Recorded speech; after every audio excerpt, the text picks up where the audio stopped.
Баарыңарга салам достор, кутмандуу күнүңөр менен. Менин YouTube каналыма кош келдиңер.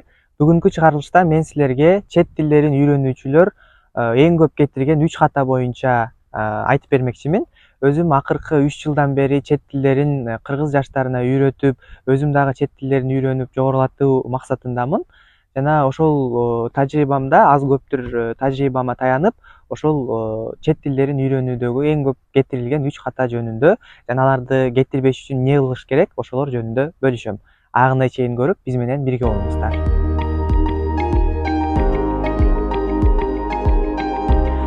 Биринчи эң көп кетирилген ката көпчүлүк арасында бул аябай популярдуу болуп келет.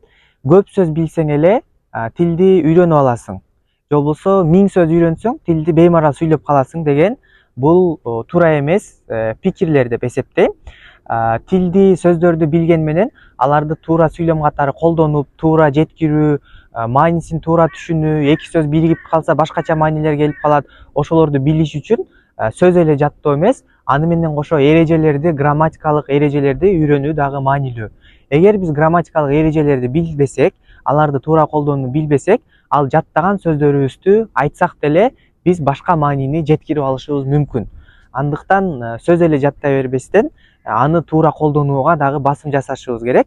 Мындайча айтканда, 1000 сөз жаттап же 5000 сөз жаттап алсам эле тил үйрөнөм дебестен, аларды туура колдонууга аракет кылышыбыз керек. Ооба, сөз жаттоо маанилүү, көп сөз билүү маанилүү, бирок аларды туура колдонуу, туура жеткире билүү, оюңду жеткириш үчүн аларды мындайча айтканда туура грамматикалык эрежелер менен колдонушубуз керек. Ошондо оюбуз туура жетет. Мисалы, бир эле сөздү ошо оригинал варианты боюнча айтсак, ошол эле маани келет. Ал эми ал сөзгө башка мүчөлөр кошулса, же ал сөздүн өткөн чагы бар, өткөн чактагы маанилерин айтыш үчүн, мисалы үчүн, алардын эрежелерин билишибиз керек. Оюбузду туура жеткириш үчүн аларды туура колдонууну билишибиз керек.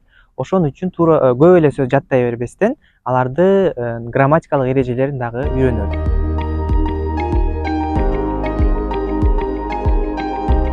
Андан кийинки экинчи көп кетирилген ката бул угуп түшүнүү көнүгүүлөрүнүн, ошол жөндөмдөрдүн аздыгы. Мисалы, азыр көп курстарда барсаң, көп курстарды карасаң, алар көбүнчө сөз жаттоого, грамматикага, башка нерселерге басым жасайт дагы угуп түшүнүү калып калат. Угуп түшүнүү бул кулак менен угуп, ошол тилди угууга, ошол тилди түшүнүүгө кулагыбызды көндүрүшүбүз керек да. Мисалы, биз грамматиканы окуп, сөздөрдү жаттап, жакшы билишибиз мүмкүн, бирок эртең чет өлкөлүк бирөө келип бизге сүйлөсө, биз анын сүйлөгөндөрүн түшүнө албайбыз. Эмнеге? Анткени бизде угуп түшүнүү практикасы аз, угуп түшүнүүнү кылган эмеспиз. Ошон үчүн тил үйрөнүп атканда сөздөрдү жаттоо, грамматика, окуп түшүнүүлөрдөн сырткары угуп түшүнүү көнүгүүлөрүн дагы кылып, кулагыбызды ошол тилде угууга, ошол тилди түшүнүүгө көндүрүшүбүз керек. Бул ошол тилдеги адамдар менен баарлашууга, аларды сүйлөгөнүн биз угуп түшүнүүгө жардам берет. Ошого бул жөндөм дагы, бул ыкма дагы аябай маанилүү. Буларды жогорулатыш үчүн эмне кылабыз? Албетте YouTube'га кирип, ошол тилдеги музыкаларды уксак болот, ошол тилдеги кыска short story деп коет, кыскача тарыхчаларды көрсөк болот.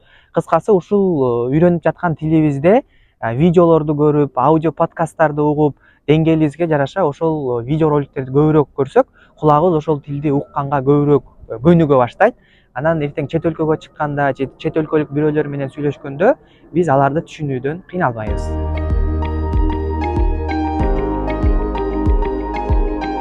Андан кийинки эң көп кетирилген ката бул кайталоонун жоктугу. Мен студенттеримдин, окуучуларымдын арасынан көп байкайм, жана өзүмдүн тажрыйбамдан дагы көрөм. Эгер үйрөнгөн темамды кайталабасам, 1-2 жумадан кийин ал темаларды, ал сөздөрдү унутуп калам. Бул менде эле эмес, студенттеримде жана башка тил үйрөнүүчүлөрдө дагы болот. Мисалы, биз бир теманы үйрөнөбүз, сөздөрдү жаттайбыз, аны жакшы түшүнөбүз, бирок жашообузда практика болбогон үчүн аларды бат эле унутуп калабыз. Аларды унутуп калбаш үчүн биз аларды тез кайталап турушубуз керек. Мисалы үчүн, бир жума бою англис тилин окудук, үйрөндүк, анан ошо жуманын акыркы күнү мисалы бир сыйра артка көз чаптырып, нелерди окудук, нелерди үйрөндүк, ошолорду бир сыйра кайталап туруу, бул ошолорду бышыктап, жакшылап эске сактоого жардам берет да.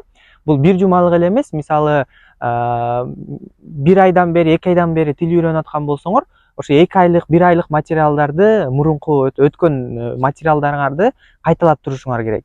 Аларды кайталабасак биз үйрөнгөнүбүз бат эле эсибизден чыгып калат да. Мисалы бир сөздү билебиз, бирок аларды эстей албай калабыз.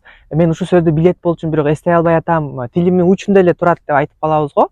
Ошолордун баары кайталоонун жоктугу, бышыктоонун аздыгынан келип чыгат. Ошон үчүн сөздөрдү дагы, грамматикалык темаларды, эрежелерди дагы түшүнүп, окуп бүткөндөн кийин, бир жумадан кийин болобу, 2 жумадан кийин болобу, 1 айдан кийин болобу, артка кайра жазгандарыбызды артка кайрып, артка көз чаптырып, кайталап турсак, ошол нерселерди бышыктап колдонуубузга жардам берет.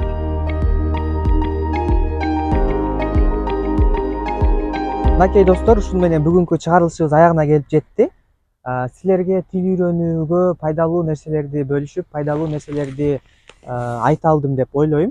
Бул 3 эрежени, 3 катаны биз дагы кайталабастан тил үйрөнүүдө колдонуп, жакшы сапаттуу тилдерди үйрөнөлү.